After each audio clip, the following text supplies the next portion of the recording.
सूर्य खूप तापलाय, डोक्यावर प्रचंड ऊन पडतंय आणि तरी सुद्धा आपण कॅप वापरायचं टाळतोय. का? तर काही मिथ्स आणि फॅक्ट्समुळे.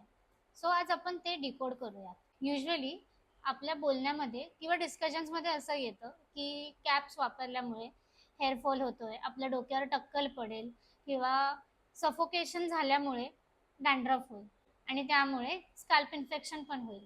पण असं काही नाहीये. याआधी मी सांगितलेले सगळे कारणं हे तुमच्या हेअरफॉल किंवा कॅप रिलेटेड असलेल्या समस्यांचं तीळ मात्र कारण आहे. युजुअली आपण कॅप वापरण्याची पद्धत ही चुकवतो. जर तुम्ही कॅप रेग्युलर बेसिसवर वापरणार असाल तर 2 कॅप्स ऑल्टरनेट बेसिसवरती जर तुम्ही वापरली तर तुम्हाला ते वॉश करून वापरता येईल आणि तुम्हाला स्कॅल्प इन्फेक्शन सारख्या गोष्टी टाळता येतील.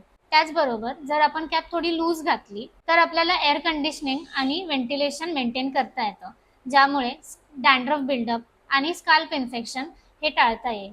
कारण शेवटी डॅन्ड्रफ बिल्डअप आणि स्कॅल्प इन्फेक्शन हे वाढलं की मग ते आपल्या हेअरफॉलसाठी कारणीभूत ठरतं. त्यामुळे लवकरात लवकर ह्या गोष्टी चेंज करा आणि समर्समध्ये स्वतःच्या डोक्याची काळजी घ्या. सिमिलरली जर तुम्हाला हेल्मेट विषयी पण काही असे डाऊट्स असतील तर मी इथे लिंक टाकत आहे, नक्की बघा.